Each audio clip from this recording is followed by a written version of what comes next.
우리 한 절씩 교독하도록 하겠습니다. 창세기 22장 1절부터 14절 말씀입니다. 그 일 후에 하나님이 아브라함을 시험하시려고 그를 부르시되 아브라함아 하시니 그가 가로되 내가 여기 있나이다.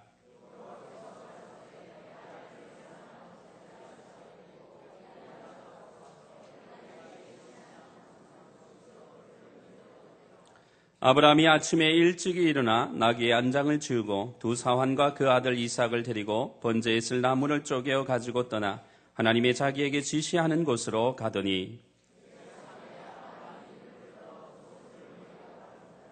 이에 아브라함이 사환에게 이르되 너희는 나귀와 함께 여기서 기다리라. 내가 아이와 함께 저기 가서 경배하고 너희에게로 돌아오리라 하고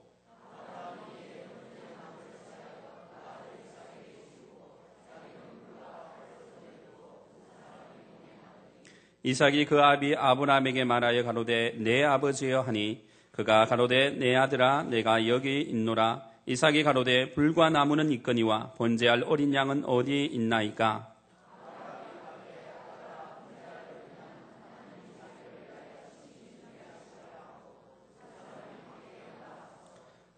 하나님이 그에게 지시하신 곳에 이른지라. 이에 아브라함이 그곳에 단을 쌓고 나무를 벌려놓고 그 아들 이삭을 결박하여 단 나무 위에 놓고 여호와의 사자가 하늘에서부터 그를 불러 가라사대 아브라함아 아브라함아 하시는지라. 아브라함이 가로되 내가 여기 있나이다 하매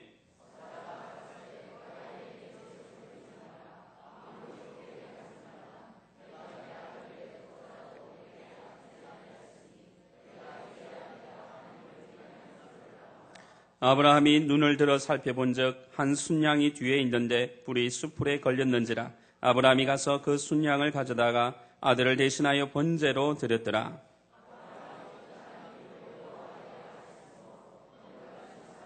이 일식을 여호와의 산에서 준비되리라 하더라. 오늘 본문의 시작은 그 일 후에라는 단어로 시작을 합니다. 문자적인 의미로 보면 브엘세바에서 아비멜렉과 언약을 맺은 21장의 내용 그 일 후를 말하고 있습니다. 그런데 더 본질적으로 볼 때 이 본문에서 말하고 있는 그 일 후에라는 이 본문은 지금까지 아브라함이 삶을 살아온 시간들을 말하고 있습니다. 바꿔 말하면 22장은 지금까지 아브라함의 삶과는 다른 하나의 사건의 다른 면을 보여주고 시작을 하고 있다는 것입니다. 그것이 어떤 예입니까? 그것은 바로 하나님께서 아브라함을 만들어 가시는 그 일들을 말합니다. 그 하나님이 만들어 가시는 과정은 한마디로 이야기하면 분리 작업이었습니다. 한번 생각해 보십시오. 하나님은 철저하게 아브라함을 분리시켜 나갔는데 1차적인 분리는 아버지 데라로부터 분리시켰습니다. 말씀을 쫓아갔지만 하란에 머물러 버린 아브라함, 생명의 주관자이신 하나님께서 아버지인 데라를 취하심으로 아브라함은 약속을 따라 다시 갈 수 있는 첫 번째의 분리를 경험합니다.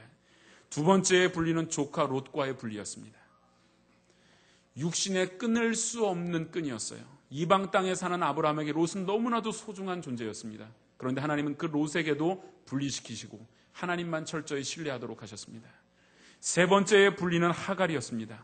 하갈은 은밀한 방의 여주인이었습니다. 은밀한 방에서 죄를 짓는 것처럼 아브라함은 그 은밀한 방에서 육체를 탐닉하고 있었습니다. 믿음의 순례의 길을 가다 보면 그러한 죄의 요소들이 우리의 삶에 반드시 찾아오고 하나님은 그것에서부터 분리시키기를 원하셨습니다. 네 번째의 분리는 이스마엘이었습니다. 이스마엘은 아브라함의 아들이었지만 육신의 아들이었지 약속의 자녀가 아니었습니다. 이 육신의 아들이 있는 이상 약속은 계속 도전받게 됩니다. 조롱받게 됩니다. 고난을 받게 됩니다. 그래서 하나님은 이스마엘을 쫓아내게 하셨습니다. 하나님께서는 이렇게 아브라함을 철저히 분리시켜 가시면서 하나님 앞에 서 있는 단독자, 한 명의 신앙인으로 세워놓으셨습니다. 그 일 후에라는 뜻입니다. 이제 그 일 후에 어떠한 일이 일어났냐 하면 하나님께서 아브라함을 시험하셨다라고 말씀하셨습니다. 우리는 세상을 살아가면서 항상 시험에 부딪히게 되고 그 시험을 어떻게 치르느냐에 따라서 인생의 행복과 불행을 결정하기도 합니다. 그런데 우리는 그래서 우리 이 시험이라는 것을 순간순간 결단을 잘 해야 하는데 오늘 본문에서 말하고 있는 시험의 요소가 뭔지를 보아야 합니다. 시험에는 두 가지가 있죠. 하나는 사단이 주는 시험입니다. 이것은 멸망시키는 겁니다. 유혹이라고 말합니다. 그런데 하나님이 주시는 시험은 사단이 주는 시험과는 다릅니다. 믿음을 더 향상시켜 줍니다. 하나님의 사람으로 다시 한번 거듭나게 되는 과정이 되는 하나님의 훈련 프로그램이 시험이라는 것입니다. 오늘 본문 1절에 하나님께서 아브라함을 시험하셨다는 이 단어가 히브리어 니사라는 단어입니다. 니사라는 단어는 확증시키다라는 뜻을 가지고 있습니다. 하나님께서 하나님의 사랑을 아브라함에게 확증해 보이시기 위함이었습니다. 아브라함 편에서도 스스로 확증하기 위한 과정이 바로 이 시험이라는 과정이었습니다. 저는 지금도 생각나는 제 고등학교 동창들이 생각이 납니다. 고등학교를 처음 입학을 했는데 저희 반에 생각나는 두 친구가 있었어요. 이 친구들이 왜 생각이 나냐 하면 외모와는 너무나도 달랐기 때문이에요. 여러분, 시험이라는 것은 외모로는 판단할 수 없는 수업 능력을 보기 위한 것이 시험 아닙니까? 근데 이 친구들 보면 한 명은요, 공부를 너무 잘하게 생겼어요. 아주 핸섬하고요. 제가 봐도 매력을 느낄 정도예요. 학구파의 상징이라고 말하는 검은 뿔테를 꼈고요. 앞뒤로 머리가 적당하게 튀어나와서 공부를 아주 잘하게 생겼습니다. 아니나 다를까 1, 2등을 해요. 뒤에서 말이죠. 근데 한 친구는 보니까 진짜 괴짜처럼 생겼어요. 하는 짓도 괴짜고요. 무슨 일이든지 사고를 잘 쳐요. 도저히 공부 잘할 것 같지 않은데 우리 반에서 탑을 먹었어요. 외모하고는 전혀 달랐다는 거예요. 시험을 봐봐야 안다라는 겁니다. 아브라함이 그런 경우예요. 아브라함의 마음속에는 믿음이라는 것이 있었습니다. 그런데 이 믿음은 아직 확증이 필요한 단계였다라는 사실입니다. 그냥 보기에는 아브라함이 믿음이 있는지 없는지를 모르는 거예요. 하나님께서 그 아브라함을 한번 달아보시겠다라는 겁니다.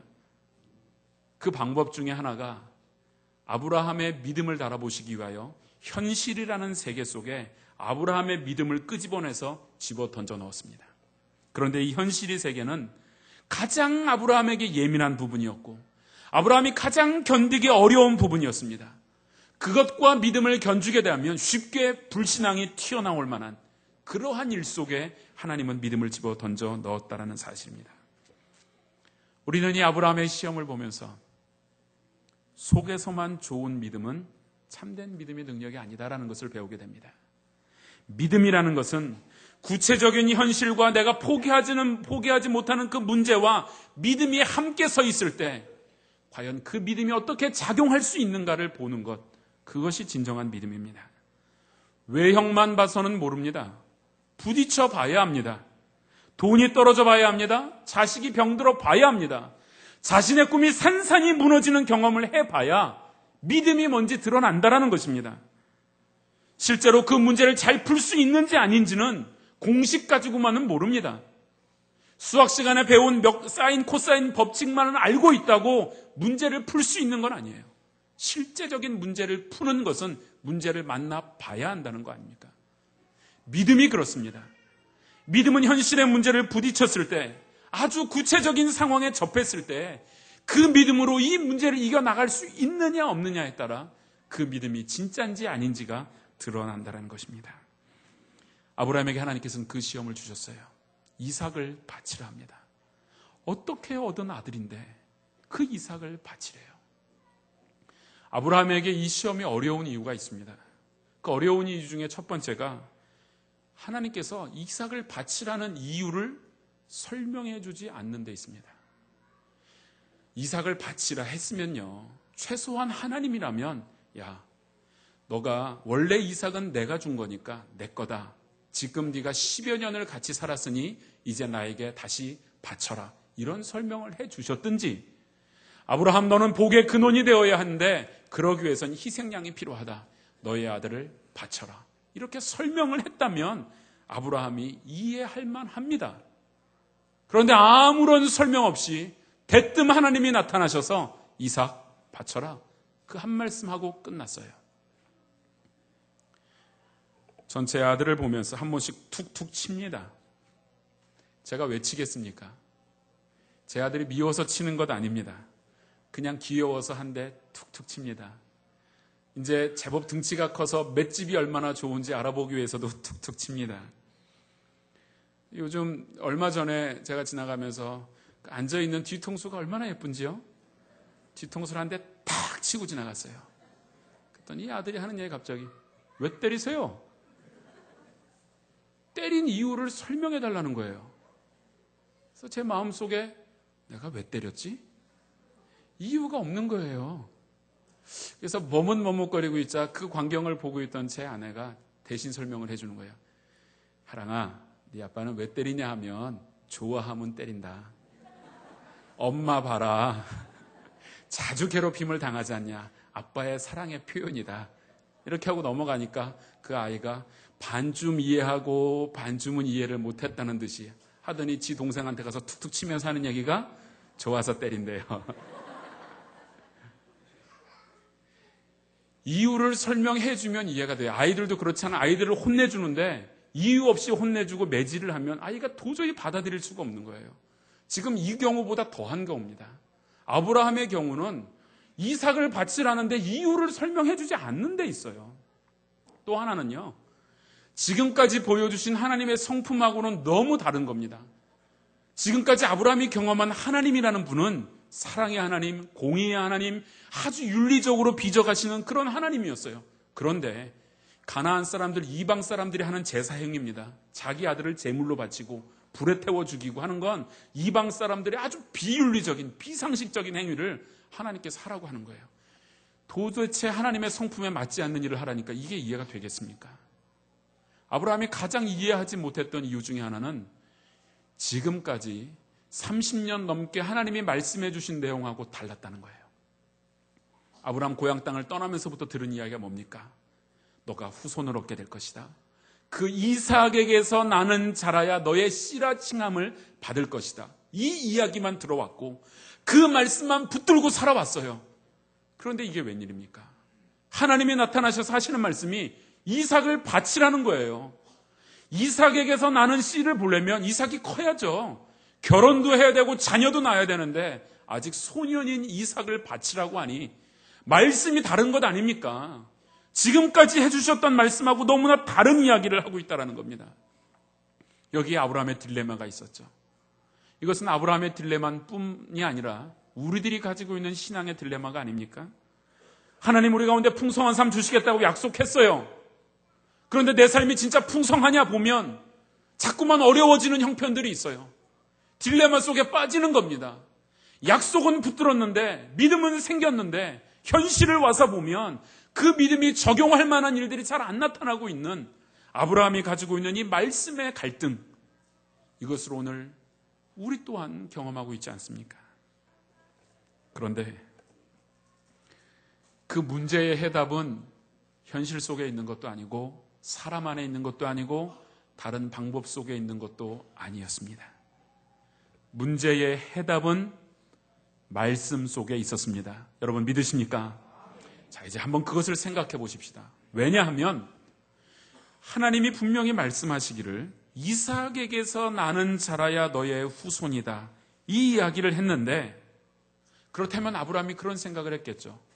아니, 이삭에게서 나는 자가 후손이라고 하신 하나님께서 그 이삭을 죽이라고 하는데 두 가지가 너무나도 반대되는 이야기인데 그런데 이 말씀을 잘 합쳐보면 정답이 있다는 거예요.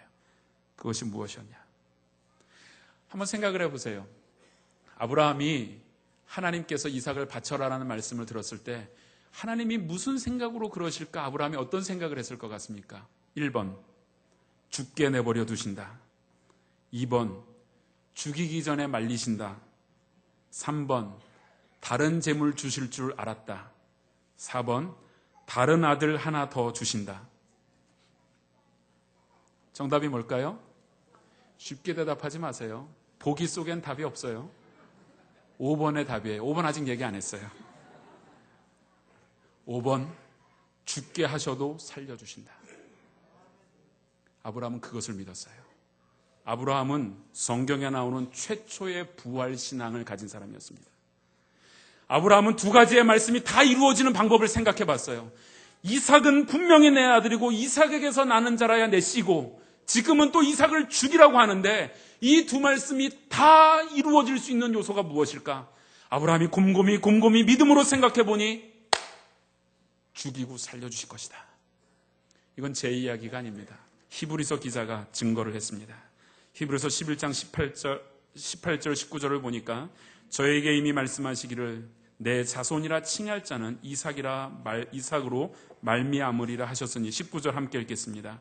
저가 하나님이 능히 죽은 자 가운데서 다시 살리실 줄을 생각한지라 비유컨대 죽은 자 가운데서 도로받은 것이니라. 아멘. 바로 그것이었습니다.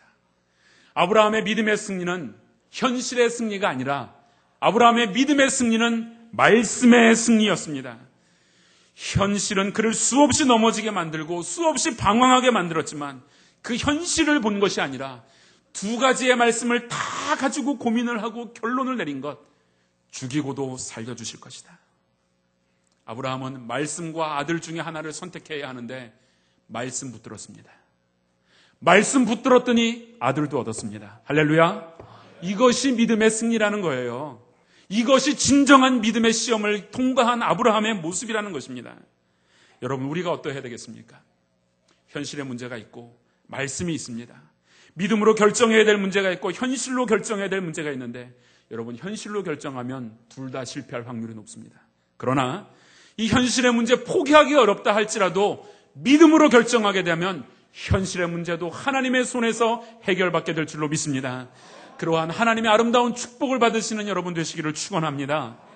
이제 아브라함이 그 아들 이삭을 데리고 모리아 산으로 떠났습니다. 성경은 아브라함의 마음의 상태를 아무것도 표현하지 않았지만 그러나 그 떠나는 여정의 길을 통하여 아브라함의 마음을 잘 이야기해 주고 있습니다. 3절을 보니까 아브라함이 아침에 일찍 일어났어요. 그리고 나귀의 안장을 지웠습니다. 그리고 누구를 데리고 갑니까? 두 사환을 데리고 갑니다. 아들 이삭을 데리고 갑니다. 무엇을 가지고 갑니까? 번제할 나무를 가지고 가고 있습니다. 먼저 생각해야 될 것은 아브라함이 언제 일어났다고요? 아침에 일찍 일어났어요. 처음 나오는 이야기가 아니에요. 창세기 21장 14절을 보니까 아브라함이 아침에 일찍이 일어나 떡과 물 한 가죽 부대를 취하여 하갈의 어깨에 메워주고 그 자식을 이끌고 가게 하며 하갈이 나가서 브엘셀바 들에서 방황하였다. 첫 아들 이스마엘을 쫓아낼 때 그때도 일찍 일어났고 자신의 약속의 자녀 이삭을 바치러 가는 그 길에서도 아브라함은 일찍 일어났습니다. 혹시 앉아 계신 분 중에 역시 나이가 들면 잠이 없구나, 이렇게 성경을 해석하면 잘 하신 것입니다. 무엇을 말하겠습니까? 아브라함은요, 자기가 얼마나 연약한 사람인지를 알아요. 시간을 조금만 더 지체하면 마음이 변하게 될 자신의 연약성, 자신의 기질을 알고 있어요. 조금만 위험이 오면 아내를 누이라고 2번이나 속였던 그 기질, 그 실패를 경험해봤기 때문에 지금 내가 아침에 일찍 일어나지 아니하고 이것을 조금만 지연시키고 미연시키면 아니야, 하나님이 다른 방법이 있을 거야, 무엇인가 다른 길들을 찾아낸다는 것입니다. 그러한 기질을 알고 있었다라는 거예요. 더더군다나 오늘 본문을 보세요. 번제에 쓸 나무를 가지고 가고 있습니다. 브엘셀바에서 모리아 산까지 70km 3일 길을 가야 돼요. 3일 동안 걸어가야 되는 길을, 나무를 왜 가지고 갑니까? 바보같이. 모리아 산에 가면 나무 있잖아요. 그렇게 생각할 수 있지 않습니까? 아브라함이 맞았어요. 모리아 산은 나무가 많은 산이 아니에요. 가가지고 하나님, 내가 제단을 쌓고 이삭을 바치려고 하는데 나무가 없습니다. 내가 가서 집에 가서 나무 다시 가져오겠습니다. 이렇게 말할 수 있는 자기 기질, 자기 연약성을 알기 때문에 순종하기 위하여 불순종할 만한 모든 현실의 문제를 원천 봉쇄하고 있다는 것입니다. 그뿐입니까? 아내에게 이야기했습니까? 안 했어요. 사라에게, 사라야, 아내야, 하나님께서 아들 이삭을 바치라는데 어찌할까? 물어봤습니까? 안 물어봤습니다. 아내 사라의 믿음의 수준을 알고 있었고 아내가 펄쩍 들 것을 알고 있어서 그는 하나님 앞에 홀로 섰습니다. 두 사환을 데리고 갔습니다. 두 사환 데리고 갔지만 그 산 정상에 사환 끌고 올라갔습니까? 안 데리고 갔어요. 데리고 가면 사환들이 말릴 것 뻔합니다. 아브라함은요, 자신의 연약성, 현실의 문제에서 또 넘어질 수밖에 없는 자기를 알기에 모든 핑계거리를 다 제하고 출발했다는 것입니다. 믿음, 순종에는 핑계가 없습니다. 아내는 남편 핑계를 댑니다. 남편이 반대해서 교회 생활 못하겠습니다. 시어머니가 어떻게 저떻게 해서 못하겠습니다. 이해는 됩니다. 그러나 핑계가 될 수 있습니다. 남편은 아내 핑계를 댑니다. 아내가 곰 같아서 말을 안 듣습니다. 핑계가 될 수 있습니다. 약속 시간이 늦는 사람은 매일 늦는 이유가 있어요. 전철도 빵꾸도 한 번씩 내고 교통도 막혔고. 그런데 가만히 보세요. 원래 그 약속 시간에 도착할 마음이 없었어요. 솔직하게 한번 우리를 돌아보십시다. 내가 지금 하나님 앞에서 왜 순종하지 않고 있습니까? 이유가 있습니까? 컨디션이 안 좋아서입니까? 현실의 문제 때문에 못합니까? 원래 하기 싫었어요. 원래 안 하려고 하는 악한 마음이 우리 속에 있었다는 겁니다. 초등학교 3학년 때 여름 성경학교를 하면 그때 당시엔 여름 성경학교가 새벽 5시에도 했어요. 새벽 시간도 하는데 저희 집이 저희 교회에서 한 송도 해수욕장 정도 되는 거리에 떨어져 있었어요. 그런데 차가 다니는 시간이 아니잖아요. 근데 그 새벽 예배를 빠지고 싶은 마음이 없어요. 그래서 새벽 3시에 일어나서 집에서 나가는 거예요. 형님들하고 걸어갔어요. 새벽 3시에 일어나집니까? 못 일어나죠. 그래서 안 자요. 안 자고 새벽 3시에 가요. 교회 가서 자요. 개근상 받았죠? 제가 개근상 받은 걸 자랑하려고 하는 얘기가 아니라 마음이 문제라는 거예요. 여러분, 마음이 문제 아닙니까?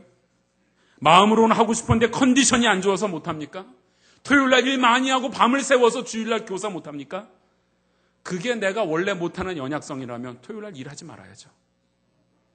내가 원래 그것밖에 안 되는 내 자신을 알면 원천 봉쇄해야죠. 화내고 싶을 때 화내고, 자고 싶을 때 자고, 깨고 싶을 때만 깨고, 밥 먹고 싶을 때 밥 먹고, 먹고 싶은 거 마음대로 먹고. 그게 무슨 믿음 생활입니까? 믿음 생활 내가 하고 싶은 거 다 하고 남는 시간에 핑계거리 다 대고 그리고 하는 게 믿음 생활이 아니란 말이죠. 아브라함을 보십시오. 철저하게 순종했습니다. 자신에게 불순종할 만한 수많은 요소들이 있는 것을 알고 미리 다 막고 출발했던 그 아브라함을 보십시오. 신앙은 내 마음에 들면 기뻐하고 조금만 불편하면 원망하는 게 신앙이 아닙니다. 신앙은 가기 싫은 교회를 억지로 가거나 그저 좋은 말씀을 윤리 정도로 듣고 사는 게 신앙이 아닙니다. 여러분, 신앙생활을 제대로 하려면 버려야 합니다. 포기해야 합니다. 오늘 아브라함은 자식을 버렸다면 우리는 정말 참된 신앙생활을 하려면 자식 버리기 전에 여러분 쓸개와 간을 먼저 빼내십시오. 그렇게도 내세우고 있는 자존심 버리셔야 됩니다. 하나님 앞에서 그렇게도 고집하고 있는 내 고집들, 이것부터 포기하지 않으면 진정으로 이삭을 바치라는 이 하나님의 명령에 순종할 수가 없다라는 것입니다. 이제 아브라함 그렇게 그 믿음의 길을 떠나는데 한 발의 저격수가 준 총 같은 그러한 총알을 맞게 됩니다. 그것이 무엇이냐면 22장 7절을 보니까 이삭이 그 아비 아브라함에게 말하여 가로되 내 아버지여 하고 불렀습니다. 여러분, 생각을 해보세요. 3일길을 가면서 아들에게 그 비밀스러운 하나님의 음성을 숨기고 갔어요. 말해주지 않았습니다. 마음이 천근만근 무거운 한 걸음 한 걸음 3일길을 가고 있는데 이삭은 뒤에서 자꾸 이상하다, 양은 왜 없지 혼자 생각하다가 모리아산에 다 달았을 때 아버지 하고 이삭의 음성이 들려왔습니다. 아브라함 마음이 어땠을까요? 지금까지 억지로 억누르고 있었던 그 아브라함의 마음, 슬픔과 어려움, 고난을 당할 그 마음들을 누르고 이삭을 속이고 왔던 그 아버지의 마음이 어땠을까요? 얼마 전에 휴게실 앞에서 한 청년을 만났어요. 네, 제가 그 청년을 가만히 몇 주 동안 보니까 얼굴이 좀 어두워 보였어요. 그래서 저는 그냥 얼굴이 어두워 보여서 궁금해서 청년에게 딱 한마디 했습니다. 요즘 많이 힘들지? 그랬더니 우는 거예요. 울면서 목사님 이야기 좀 하자는 거예요. 그리고 앉아서 이야기를 하는데 여러 가지 어려운 점들이 있었다라는 거예요. 지금 아브라함이 그래요. 안 그래도 꽉 눌러놓고 마음 숨겨놓고 있는데 뒤에서 아버지 이 한마디 듣는 순간 가슴이 터질 듯 했을 겁니다. 그래 아들아, 내가 솔직히 너한테 숨기고 있는 게 있다. 하나님이 너를 바치라 하는데 나는 그럴 수 없을 것 같다. 빨리 도망가라. 하나님이 보이지 않는 곳으로 넌 도망가 있어라. 내가 대신 모리아 산에 가서 죽을게. 그렇게 말하고 싶은 게 지금 아버지의 마음이 아니었겠습니까? 그런데 아브라함 뭐라고 말합니까? 아들아, 번제할 양은 하나님께서 준비해 주실 것이다. 가자. 그 한마디 하고 아들 데리고 갔습니다. 그리고 그 아들을 제단을 쌓아놓고 올려놓고 칼을 높이 쳐들었습니다. 아브라함은 죽이는 신용을 한 게 아니라 정말로 아들 이삭을 죽이기 위하여 칼을 들었습니다. 그때 하나님의 음성이 들려왔죠. 아브라함아, 아브라함아, 너가 나를 사랑하는 줄을 내가 이제야 알겠다. 지금까지는 아직도 하면서 훈련시켜줬던 하나님이 이제는 이제야 알겠다 하면서 그 아들 이삭을 못 죽게 했습니다. 여러분, 이 모리아산에서 제단 위에 쌓여진 아들 이삭, 무엇을 말하겠습니까? 그 자리는 예배의 자리인데 그 예배 자리에서 아들 이삭을 바치고 있는 아브라함을 통해 우리는 무엇을 배울 수 있겠습니까?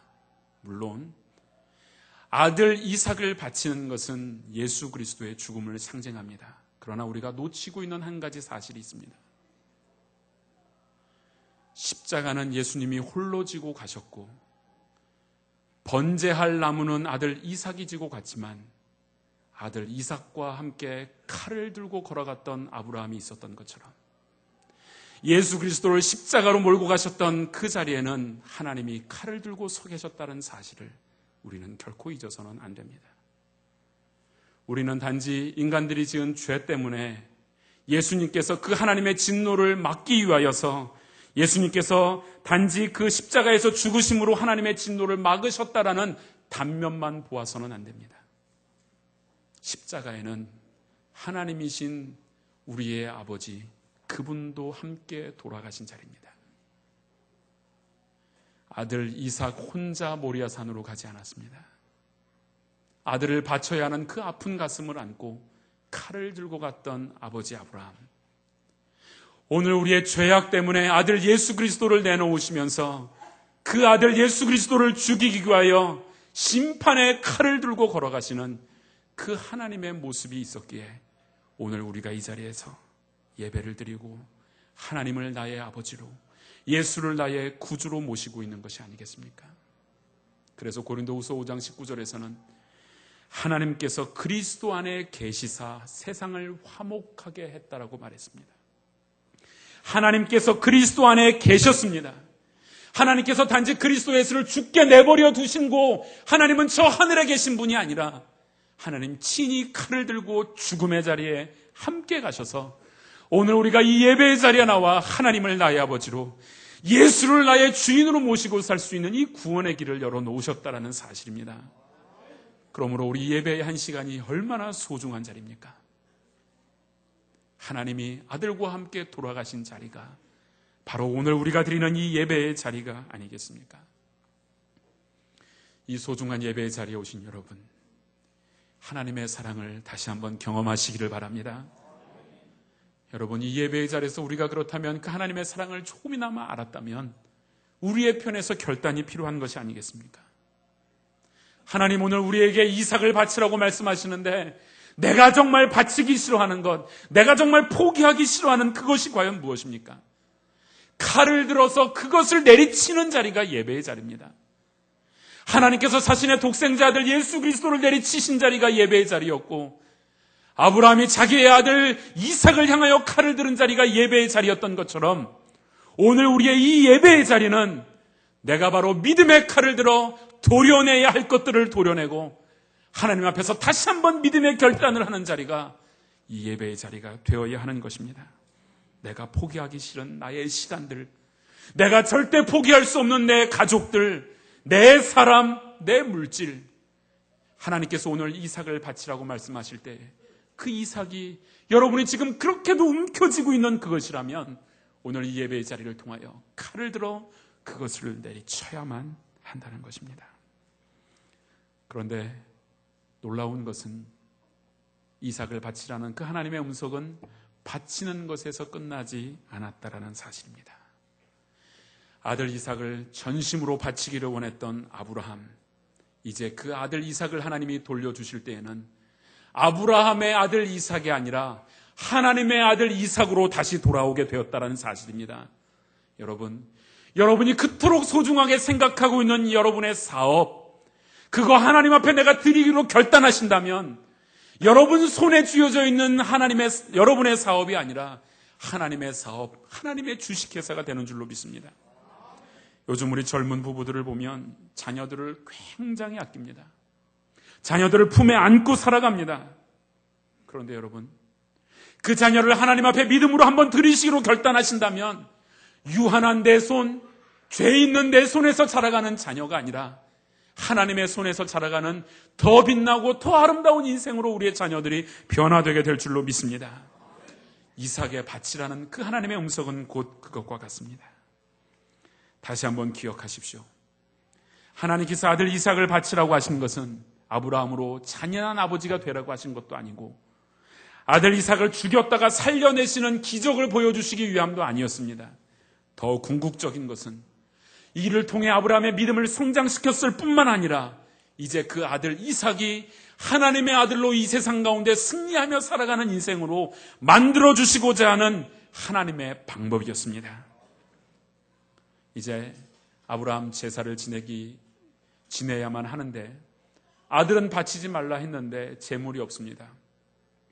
재물이 없어서 제사를 못 지내고 들어오면 시험에서 승리한 것이 아닙니다. 시험이 연기된 것뿐이 아니잖아요. 언젠가 또 와야 됩니다. 그런데 하나님 그대로 두시지 않았어요. 수풀에 숫양을 준비해 놓으셨어요. 이것을 보면서 모리아 산에는 원래 양이 많이 다니는구나, 툭하면 다니다가 풀에 걸려서 저러고 있구나 생각하면 오산입니다. 모리아 산에는 양 없는 산이에요. 그 산에는 나무도 잘 없는 산입니다. 광야의 맨 땅입니다. 아무것도 없는 그곳에서 양을 준비하신 하나님, 오늘 여러분이 가장 필요한 것을 느끼고 있는 그것 하나님 앞에 내려놓을 때 여호와 이레의 하나님, 필요를 채워주시는 하나님으로 모리아산 정상에서 우리를 만나 주실 줄로 믿습니다. 우리가 자주 시험에 드는 이유가 무엇입니까? 꼭 있어야 할 것이 없기 때문에 시험에 들지 않습니까? 하나님, 나는 지금 집이 필요합니다. 그런데 집이 없어요. 그래서 하나님의 능력을 의심합니다. 하나님, 나는 지금 직장이 필요합니다. 그런데 취직이 되지 않아요. 하나님의 선하심을 의심해버립니다. 하나님, 나에게 지금 가장 필요한 것은 물질입니다. 그런데 물질이 없어요.